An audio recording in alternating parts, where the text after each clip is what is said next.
Are you struggling to attract clients to your business through YouTube? Maybe you're already posting on YouTube and you're tired of creating videos that don't drive results for your business. Or maybe you're intimidated by the platform as a whole and you just haven't gotten started yet. If any of these things make you cringe and like want to hide in your seat because it's you, then hit those like and subscribe buttons and let's get into it. I'm going to show you exactly how I plan my YouTube videos, and I am not skimping here. This isn't some generic script written by ChatGPT. I'm breaking down my full client attraction strategy that I use on YouTube from beginning to end. This is the exact process that has helped me to scale my business to 6 figures. And it's also the process that I teach my students inside my course, the YouTube Lab. I'm gonna drop the link to that course below this video so that you can check it out if you wanna go deeper than what I'm teaching you today. So let's jump in to how to plan your YouTube videos so that you can attract more clients and grow your business. Step 1 is to have a running list of topics. I always have a list of ideas and I'll add to them every so often. Like let's say I'm out on a walk and I have a really good idea, or if a client asks a great question,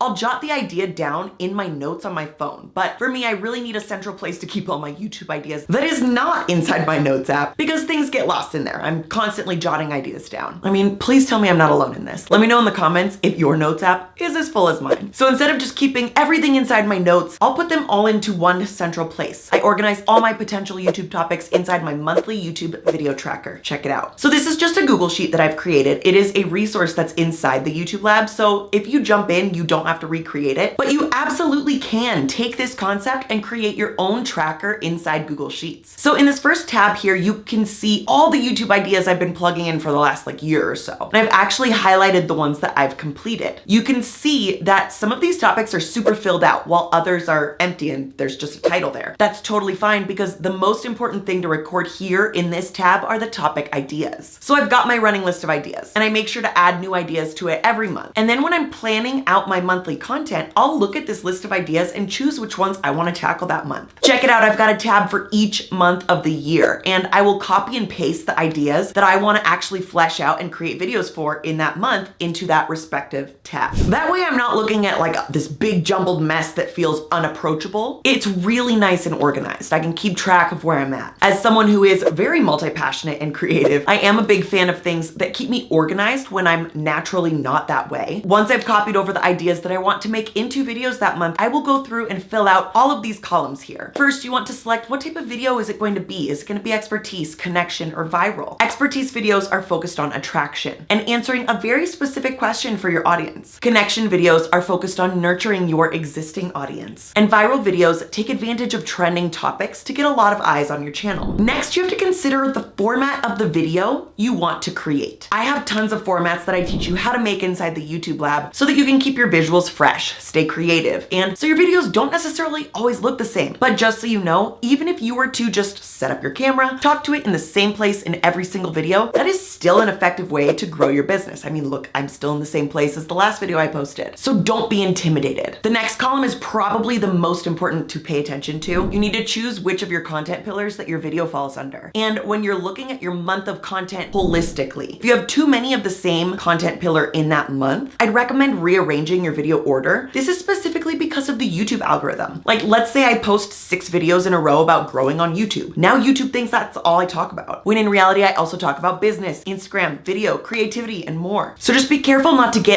too niche. It will hurt your channel. The next column is where I designate what my profitable link is. This is a very important step for us business owners. Your profitable link is the link that you will direct people to go to inside of that YouTube video. For example, if I post a video doing a review on some video gear, my profitable link or links will be an affiliate link to buy those pieces of gear. Or if I'm talking about Instagram in my YouTube video, I'm probably going to include a link for my audience to opt in to my Instagram Reels freebie. So whatever your video topic is, if you have a product or a lead magnet that corresponds with it, that should be your profitable link. Don't skip this step. This is going to make the difference between whether you just attract viewers or if you actually attract paying clients. The next column is your assigned upload date. This is really valuable if you have a team who's helping you get things posted. I'm gonna be real with you. For me personally, this column is kind of flexible, especially in the past few months, when I've completely fallen off of the YouTube wagon because I got pregnant in February and I spent the next few months sick,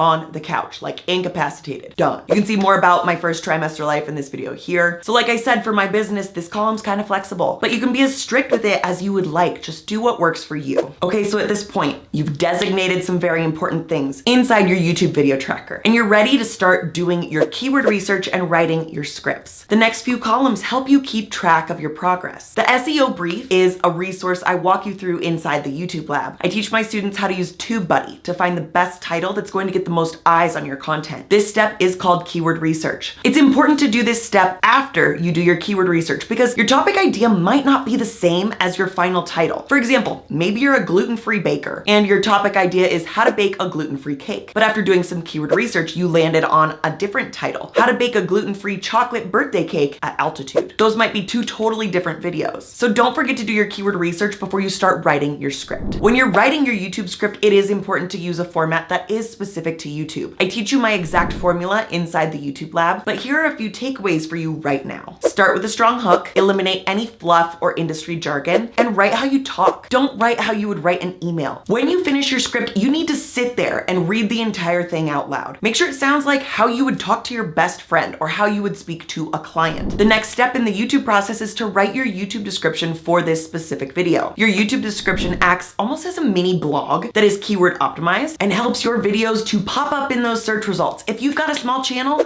this is the best way for you to get views. So optimization is very important. And that's the end of my planning phase, my friend. Now you are ready to film, edit, and post your video. I really like to keep track of my video status in this very first column here. You can actually mark like what phase it's in, filming, editing, ready to be posted, etc. This is another column that is really useful if you have a team, or even if you're just a solopreneur and want to keep track of where each video is in the process. And one final step, once the month has ended, if there are any videos that I didn't finish, I'll go in and I'll copy and paste them into the next month. This keeps everything clean and helps me stay on track. So my friend, that's how I plan my YouTube videos to attract more clients. If you have any questions about how to use the monthly YouTube video tracker, drop them in the comments below. And don't forget to enroll in the YouTube lab if you want to learn the exact processes that I've used to help me scale my business to 6 figures with YouTube. You can also learn more about YouTube in these videos here. Thanks for hanging with me, my friend, and I will catch you in the next video.